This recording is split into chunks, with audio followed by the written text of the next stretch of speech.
Ladies and gentlemen, welcome to MetrObelisk Radio. Today we are looking at the 40th season of Survivor Winners at War.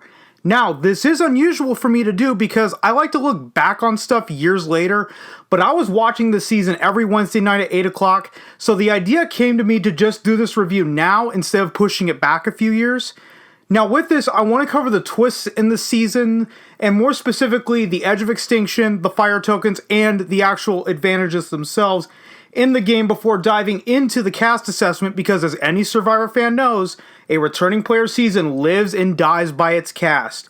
I will then explore what I thought of the gameplay in both the pre-merge and the post-merge sections of the game, then spoiling the winner and final three along with my thoughts on the potential reunion episode, and finally ending it off with my thoughts on the season as a whole.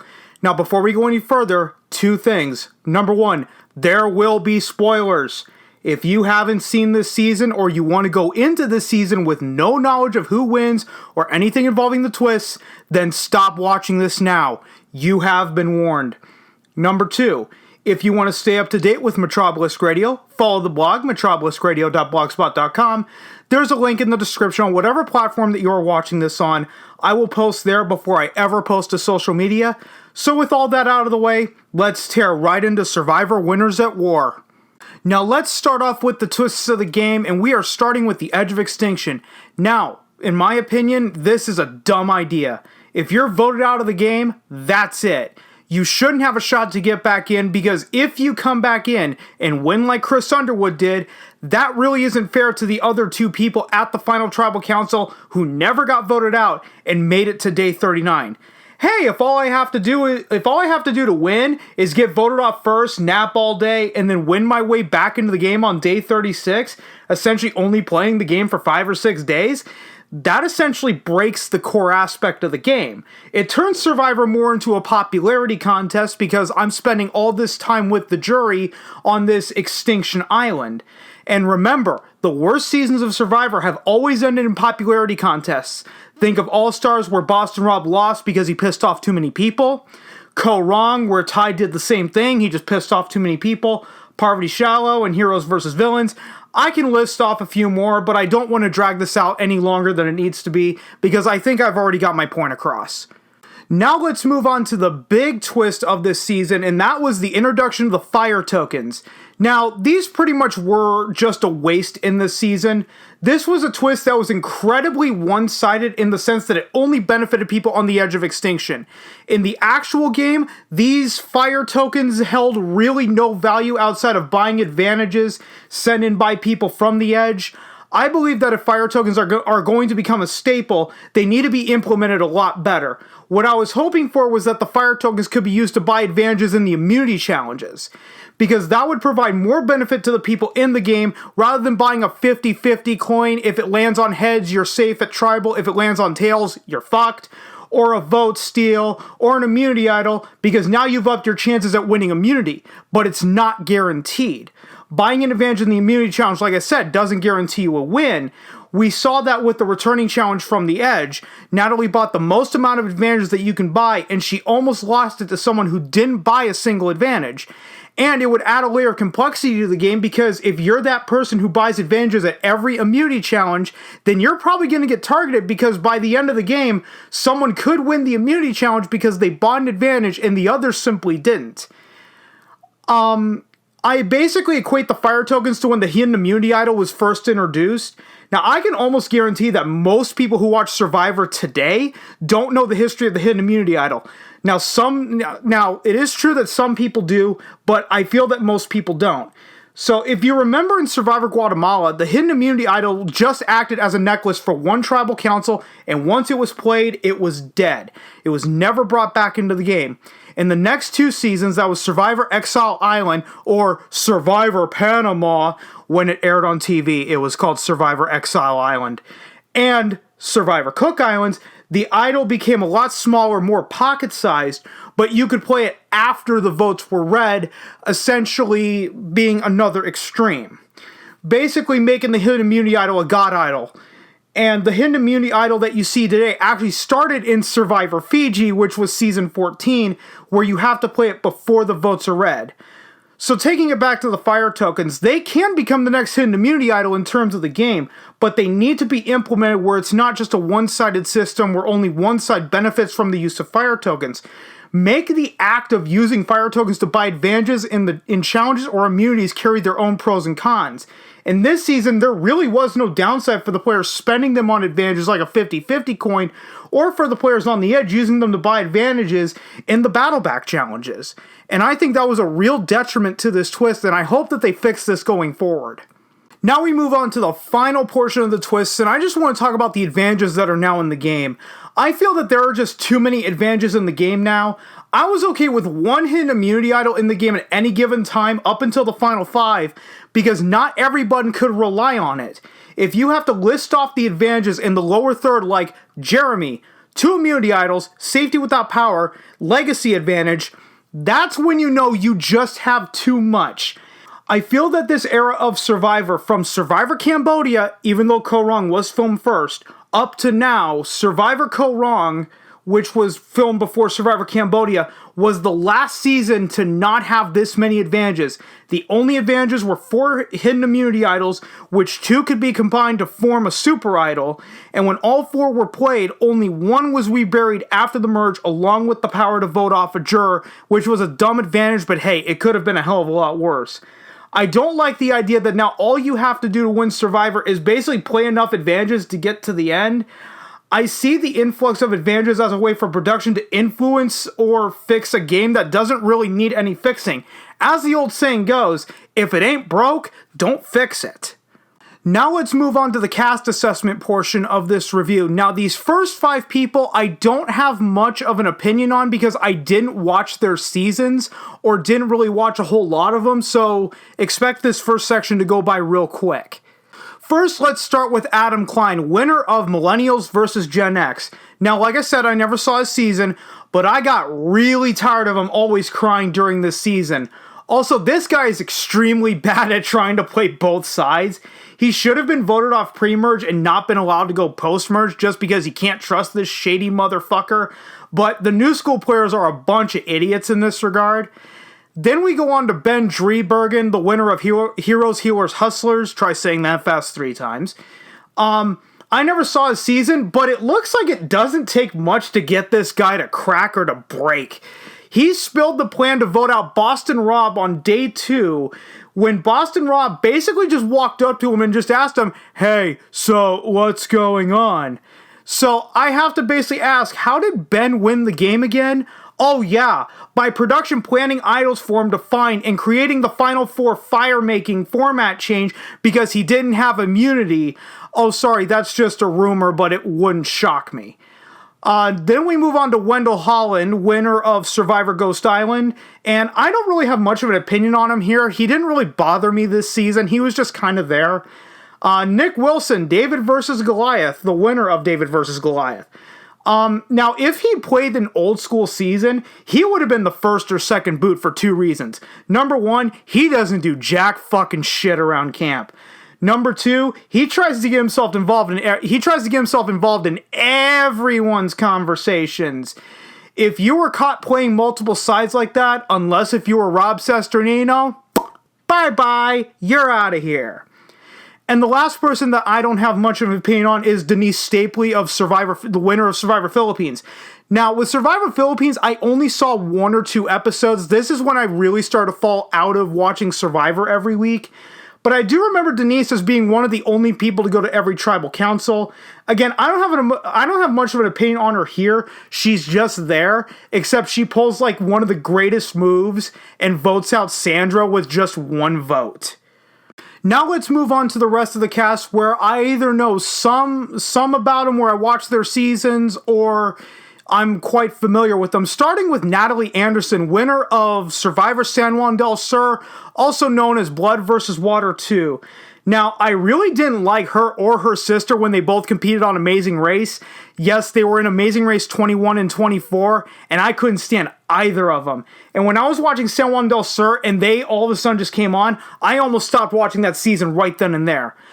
But getting back to Natalie, in terms of Survivor, she really came out of nowhere in that season and just won the game. And that really came down to the editing.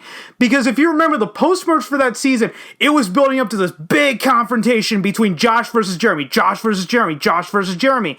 And Josh and Jeremy were voted out back to back. Now let's get on to Sophie Clark, winner of Survivor South Pacific. Now, unfortunately, I don't really remember South Pacific because I haven't watched it since it first aired back in 2011. And Sophie never really bothered me this season. She was just kind of there. Jeremy, the winner of Survivor Cambodia, also known as Second Chances. Now, I never saw Survivor Cambodia, but I remember Jeremy Collins from Survivor San Juan del Sur, and I really liked him in that season. And now we move on to Michelle Fitzgerald, winner of Survivor Co. Wrong. Now, her winning Co. Wrong was very controversial at the time, mainly because of the editing. If you remember, the final three of that season was her, Aubrey, and Ty. I knew that Ty wouldn't receive any votes, and the editing made it look like that Aubrey had won the game. And the entire time this season, she keeps saying, I need to prove myself that I deserve to win my season. And to me, this honestly says a lot about her, and that's not really a compliment. If she never got over the people who criticized her, then she should have never went back out and played Survivor again. All this season proves is she was the GOAT. She was the GOAT back in Co. Wrong, and she's the GOAT now. She was always on the wrong side of the vote, and back in the old days, she would have been the perfect person to take to the end because that is the type of person you can easily beat. Now we move on to Sarah Lacina, winner of Survivor Game Changers. Now, I don't mind Sarah Lacina, but I do believe that she shouldn't have won Game Changers. In fact, production, by their own admission, screwed Brad Culpepper that season by changing that final tribal council format to be more of like a firing squad, rather than one person asks everyone a question and moves on. Now, Brad Culpepper really played dumb during this reveal at the reunion, but I do believe that that was entirely intentional. I don't think he's really that stupid. And if I'm being honest, I was really rooting for Sari to win Game Changers, and when she got screwed, I really didn't care who won the game. Sarah represents what the game has turned into, where all you need to win is just play a bunch of advantages to get to the end. Now, she wasn't the starting point of this trend, but that's simply how she won the game. Now let's talk about everyone's favorite winner, Kim Spradlin, winner of Survivor One World. If this season proved anything, is that she was one of the most overrated winners of Survivor. Now, this happened in the very first episode of the season. In One World, she was playing with a bunch of recruits that had no idea what the fuck they were doing, didn't know their asses from their elbows, or asses from a hole in the ground, whatever you want to use, with the exception of Troyzan. So, since she was one of the only people who knew how to play the game out there, she was able to essentially waltz her way to the end and win. But when she played with the big boys, the people that have, been around the block, she fucking crumbled. Next is Tony Vlachos, winner of Survivor Cagayan or Cagayan, however you pronounce it. Now, I really thought that he was one of the most overrated winners because he just played the Russell Hantz game in the sense that he will just play idols and burn bridges to get to the end and win. But this season, he actually played a much slower and more methodical game, essentially making a more well-rounded player overall. And in my opinion, he definitely deserves to be in the Legends category after this season. Then we go to Tyson Apostle, winner of Blood vs. Water. Now, I never saw Blood vs. Water, but I do remember Tyson from Survivor Token Teens. That was season 18. And I really liked him then, and I really like him now. He's the exact same guy you saw in Token Teens and Heroes vs. Villains. I mean, he's not a hero and he's not a villain, but he's very likable. Next, we have Danny Boatwright, winner of Survivor Guatemala. Now, for years, people didn't know who won Survivor Guatemala, or even remembered, really, for that fact. And Danny was the perfect example of the quote-unquote under-the-radar player, because not even production could have predicted her victory. Now, she was more active this season, but I think it came back to really bite her in the ass. She probably would have been better off if she stuck with her under-the-radar gameplay that she was known for in Guatemala. Then we move on to Sandra Diaz Twine, the self-proclaimed queen of Survivor, winner of Pearl Islands and Heroes vs. Villains. Now, everyone at this point probably knows who Sandra is. I do believe that both of her victories were undeserved, though, just in my personal opinion. Now, let me expand on that. Had Johnny Fairplay won that Final 3 immunity challenge in Pearl Islands, he wins that game hands down. In Heroes vs. Villains, it looked like she just got the sympathy vote because the jury didn't like the other two people, essentially making Heroes vs. Villains a popularity contest. But Sandra's new claim to fame is that she can say that she was the first to win twice before an all-winner season even happened. So no one can take that away from her. Next, we get Yul Kwon, winner of Survivor Cook Islands. Now, I liked Yul even back then, but I really didn't like his gameplay in the Cooks. People forget that the hidden immunity idol back then could be played after the votes were read. So he essentially got to the end because he went digging in the sand on day 5. And now this did lead to a positive outcome later because many people felt this way at the time, and that's why the hidden immunity idol has to be played before the votes are read. Then we move on to Amber Mariano, formerly known as Amber Burkich, the winner of Survivor All-Stars. Now, I only remember her from All-Stars in the sense that she remained under Boston Rob's wing the entire time, and she really didn't do much in Australian Outback either, other than just act really stupid. Then we move to Boston Rob Mariano, winner of Survivor Redemption Island. Now, this guy has just played the game way too many times. Now, keep in mind, the first time he played, he didn't make the jury. That was in Marquesas. The second time, he lost. That was in All-Stars. The third time, he didn't make the jury. Heroes vs. Villains. And the fourth time, he won against fans. And that was Redemption Island. He's one of the most overrated winners because he tried to invoke the buddy system from Redemption Island in this season, and it got him voted out. Surprise, surprise there. Seeing the fact that he could only win against new players really says something about him as a player. Next, we move on to everyone's favorite, Parvati Shallow, winner of Survivor Micronesia, fans versus favorites. Now, I think that she is one of the luckiest people to ever win Survivor. If you go back and watch Micronesia, had Johnny Fairplay lasted one day longer, she easily would have been that first boot, because Johnny had all 5 of the guys ready to vote her out, and he was able to pull in Eliza and Amy to basically make Parvati that first boot. But that's not the end of it. Had Micronesia ended in a Final 3 instead of a surprise Final 2, Cirie Fields would have won that season, hands down.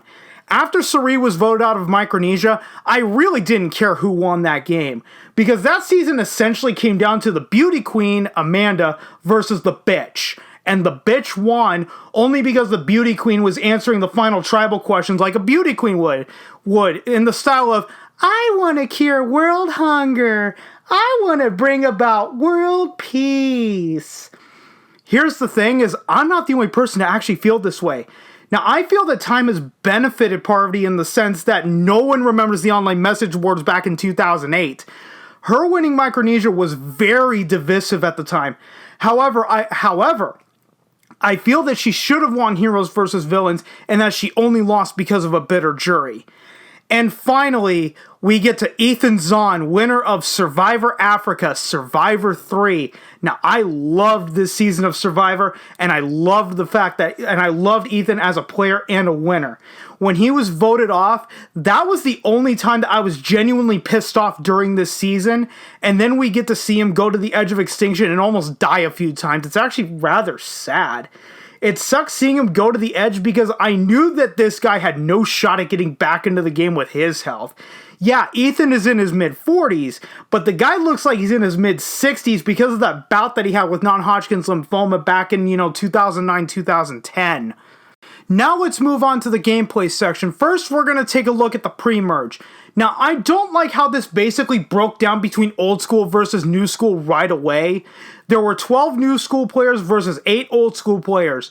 And spoiler alert, all 8 old school players were voted out pre-merge. They never stood a chance to even make it at the merge. Their only hope was to win the Battle Back Challenge, which Tyson did, and he was ultimately voted off yet again. This game was predetermined in the sense of which style was going to win based on how the numbers stacked themselves, because if there are more new school than old school has to adapt into something that Survivor wasn't when they played, 10 plus years ago. Now let's move on to the post-merge. Now, the one thing that I couldn't stand in this section was the quote-unquote live tribals, Basically what that is when the players are still talking about who they are wanting to vote out amongst themselves at tribal council. Back in the old days, everyone knew who was getting voted out before even going to tribal. With all of these winners doing this, it really makes them look like they have no idea what they were doing half the time. I lost count of how many live tribals there were after 5. What I would do personally is I would mute the TV and only unmute it when they went to the vote because I simply didn't flippin' care. Now, live tribals are fine if it only happens once or twice because a little chaos in an unpredictable game can go a long way. But 3 times or more and now you've got too much chaos. I really wish that Jeff Probst grew a fucking pair and shut it down after the 3rd time because it got real old real quick. Now, I want to move on to my thoughts on the winner and the final 3, so there will be heavy spoilers ahead. I'm just going to knock the winner right out of the way. Tony won the fucking game. And I really liked him as the winner for the season. And I'll be honest, and I even said this earlier in the episode, I didn't like him back in Cagayan because of the precedent that it set. He was the guy that ran around and found idols and burned a lot of bridges to get to the end. He was the jackass of the season. Now, up to that point, I think Cagayan was season 28. The jackass never won the game. Now, all you had to do was play advantages to get to the end, and you could essentially win the game. And this is how both Sarah Lucina and Ben Driebergen won their seasons respectively. Granted, the former wasn't the jackass of the season. The latter was, by his own admission, admitting this season that he didn't even bother playing a social game in Heroes, Healers, Hustlers. Now, what this season did for Tony Vlachos is it showed him as one of, if not the most dynamic winner up to this point. He went from running around and finding idols and burning bridges, swearing on his wife, kids, and dead grandmother to everybody, to now playing a game that was much slower and more methodical throughout. Tony was very dominant during the season, essentially controlling the votes, and no one fucking targeted him. This was essentially his game to lose. Next, let's move on to Natalie Anderson, the one who actually won herself back into the game on day 36. Now, I feel that she shouldn't have won the game since she was the first boot that won her way back in, and her only shot to win the game was to take out Tony, which she didn't accomplish. And even then, I don't think she would have won based on the fact that she only played the game for a grand total of 5 days. Yes, she was voted out on day 2. And finally, we get to Michelle Fitzgerald. She received no votes from anyone, and I'm honestly not surprised. If anyone remembers her season, that final 3 came down to who's the best of the worst. Michelle didn't do jack shit and co wrong. Aubrey was dragged along by Sydney's all-girl alliance until she backstabbed Sydney. And now that was a smart move for Aubrey, but in my book, it wasn't enough for Aubrey to win the game. Now, Ty did a lot more in that game. Yeah, he made a bunch of stupid moves, but who doesn't? But he made moves that altered the game even more by essentially flushing out an idol when he did. Now, Aubrey takes credit for blindsiding Scott. Scott was voted out because Ty refused to give him his idol to form that super idol. That was it. So, before I go too off topic, let's get back to Michelle. She basically just won a popularity contest and co-wrong. Aubrey was probably not liked by the cast, but by production, and Ty made moves that just pissed off too many people. Honestly, ask this question. What did Michelle do during co-wrong to deserve the win other than be Miss Popular? So this was a Survivor first. There was no reunion episode after the finale. And there was no reunion due to COVID-19. Now, my personal opinion is that they simply just delayed it. I think we're going to see a reunion episode kick off season 41. The reunion episode will happen 1 week before season 41 premieres because after that, enough time has passed, and now at the reunion, production can levy questions to the cast from the public, whereas they couldn't do that before since the reunion is immediately following the announcement of the winner. I think that this reunion episode will just be a one-time thing because, let's be honest, most people who compete on Survivor are not really memorable. This season was way too big to not have a reunion at some point down the line. Now, keep in mind, this is just my opinion, and if you're watching this, 2-3 years down the line, and I'm completely wrong, well then I just made myself look like a jackass. So I want to end this episode off with my final thoughts on the season as a whole. Now, I believe that this season benefited from the fact that the last 5 years of Survivor have been very bad. The only seasons to be considered good were Cambodia, season 31, Ko Rong, season 32, except when Michelle was announced as the winner. That moment ruined it for a lot of people, and it still does. And Survivor David vs. Goliath, season 37. This season right now is benefiting from the Survivor Philippines effect. To go into further detail on that, Survivor Philippines followed 4 seasons that were considered god-awful. That was Nicaragua, Redemption Island, South Pacific, and One World. Survivor Philippines was praised for saving Survivor back in the fall of 2012.